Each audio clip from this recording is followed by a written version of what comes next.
आज आसू या ठिकाणी प्रमोदांना झांबरेंच्या घरी आपण हुरडा पार्टी कार्यक्रमाचं आयोजन केलं. या कार्यक्रमाला उपस्थित असणारे आपल्या सर्वांचेच मार्गदर्शक आदरणीय महाराज साहेब, संजू बाबा, त्याचप्रमाणे माजी आमदार आपले दीपकराव चव्हाण साहेब, तसेच उपस्थित सर्वच मान्यवर. आता प्रत्येकाचाच नामोल्लेख या ठिकाणी मी करत नाही, कारण कार्यक्रम आपल्याला सुरू करण्याला थोडासा उशीर झाला. खरं तर हा कार्यक्रम मागील 2 दिवसापूर्वी आपण आयोजित केला होता, परंतु आमच्या आसू गावातील एक युवक तरुण चेतन विलास पवार याचं अपघाती निधन झालं. त्यामुळे आपण हा परवा होणारा कार्यक्रम आज घेतला. तसेच आजही आमच्या गावातली एक कन्या राणी संजय भोसले हिचंही दुःखद निधन झालेलं आहे. त्या दोघांनाही भावपूर्ण श्रद्धांजली या कार्यक्रमाच्या निमित्ताने आम्ही वाहतो. आणि हा कार्यक्रम मागच्या 4 दिवसापूर्वी अचानक महाराज साहेबांची भेट झाली आणि महाराज साहेबांनी आम्ही त्यांना विनंती केली की आपलं बरेच दिवसात आपल्या सर्वांशी भेटगाठ नाही आहे, चर्चा नाही आहे. तर महाराज साहेब म्हटले आपण कार्यक्रमाचं आयोजन करा, मी त्या ठिकाणी येतो. आणि आजच्या ह्या हुरडा पार्टीचं आयोजन त्या निमित्ताने करण्यात आलं. हुरडा पार्टीचं आयोजन करतेवेळी जिल्हा परिषदचे प्रोग्राम काही डिक्लेअर झाला नव्हता, परंतु सकाळी आमचं ठरलं की हा कार्यक्रम आपण घेऊयात. आणि संध्याकाळी त्याच दिवशी संध्याकाळी आचारसंहिता आपल्या जिल्हा परिषद पंचायत समितीची लागू झाली. महाराज साहेब आसूमध्ये काम करत असताना खरं तर राजकीय पटलावरती माझं येण्याचं किंवा यापुढे कुठली राजकीय आपली कुठली इच्छा मनात ठेवून या ठिकाणी आम्ही या कार्याला सुरुवात केली नाही. परंतु योगायोगाने काही प्रसंग घडत गेले. आम्ही आमच्या व्यवसायामध्ये बारामतीमध्ये व्यस्त असताना सुद्धा जाणीवपूर्वक आम्हाला या ठिकाणी काही लोकांकडून विनाकारण काही वेगवेगळ्या मुद्द्यातून त्रास देण्याचा प्रयत्न केला. आणि लोकसभेचं इलेक्शन झाल्यानंतर, विधानसभेच्या निवडणुका लागल्यानंतर आम्ही त्या निमित्ताने एक उघड भूमिका घेतली. आणि ज्या ठिकाणी लोकांना, सामान्य लोकांना, आमच्यासारख्या लोकांना जर हे इतका विरोधाची भूमिका घेत असतील, तर सामान्य लोकांवरती येणारी परिस्थिती लक्षात घेऊन आम्ही आसू गावामध्ये एक नवीन मोड बांधण्याचा निश्चय केला. आणि त्या निमित्ताने अनेक सहकारी आम्हाला या निर्णयाच्या मागे जोडले गेले.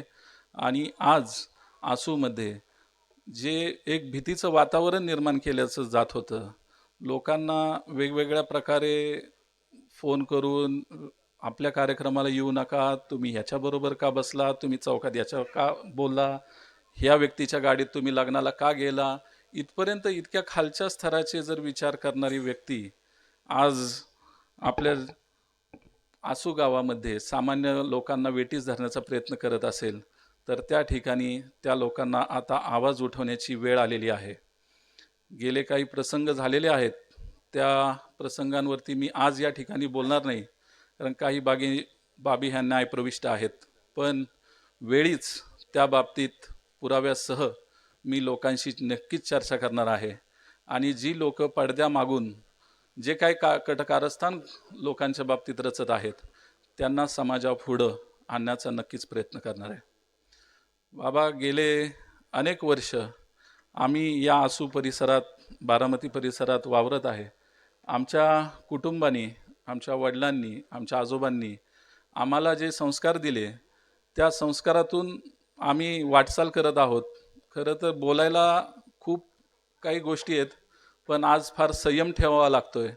काही थोर मोठ्यांच्या बाबतीत आमच्या लोकांना फार एकदम खालच्या स्तरामध्ये या समोरच्या काही नेते मंडळींनी टीका करण्याचा प्रयत्न केला. वेळोवेळी त्यांना अडचणीत आणण्याचा प्रयत्न केला.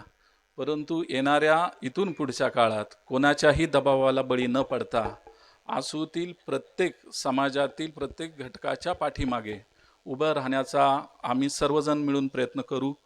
आणि आसूकरांना मी खरं तर या कार्यक्रमाच्या निमित्ताने आभार मानतो पूर्ण आसूकरांचे, की मागच्या आलेल्या कठीण प्रसंगात पूर्ण आसूकर आमच्या पाठीशी ठामपणे उभे राहिले. आणि ही आपला जो आम्हाला तुम्ही एक पाठिंबा दिला किंवा एक आधार दिला, हा आम्ही एक परिवार म्हणून कधीही आपले हे ऋण फेडू शकणार नाही.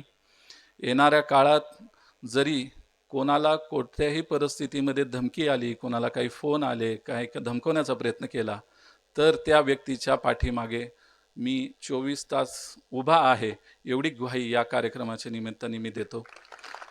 गेले अनेक प्रसंग आपण पाहिले. आसूतील खूप तरुण मुलं आज या प्रसंगामध्ये आमच्या पाठीशी उभी राहिली, परंतु कोणाला तरी धमकवण्याचा प्रयत्न की बाबा तू का गेला, मग तुला असं होईल, तुला तसं होईल, हे कृपा करून देऊ नका. आपण जरा आपल्या विचारांची उंची वाढवा. आपण कोणाला हिशोब मागता? आपण इतके वर्ष ज्यांनी आपल्याला ओळख दिली, ज्या परिवारामुळे आपण इथं आहोत, त्या परिवारातला आपण आपली उंची किती, कोणाला हिशोब मागावा, काय मागावा, याचा तरी आपण कदाचित कधीतरी विचार करावा. आपल्या अंतर्मनाला विचारा की आपण जे वागतोय आणि आपल्याला जे वाटतं की बाबा मी जे करतोय हे कोणाला काय कळत नाही, तर आता लोक एवढी दूधखोळी राहिलेली नाही आहेत. लोकांना सर्व गोष्टी सगळ्या समजतात, परंतु याला वाच्यता फोडायला कुठंतरी गरज होती.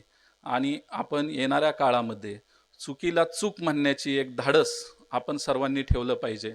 आणि ह्या चुकीच्या पद्धतीने वागणाऱ्या प्रवृत्तींना आपण जर रोखलं नाही, तर येणाऱ्या पुढील काळात पुढील पिढीला याचा खूप मोठ्या प्रमाणात त्रास भोगावा लागेल. मी फार काही बोलत नाही, बोलण्यासारख्या फार गोष्टी मनामध्ये आहेत, पण महाराज साहेब थोड्या काही बाबी न्यायप्रविष्ट आहेत, त्याच्यातून बाहेर पडल्यानंतर मी सर्वांसमोर आपण ज्या काही घटनाक्रम घडवण्यात आला त्याबद्दल नक्कीच भाष्य करेन.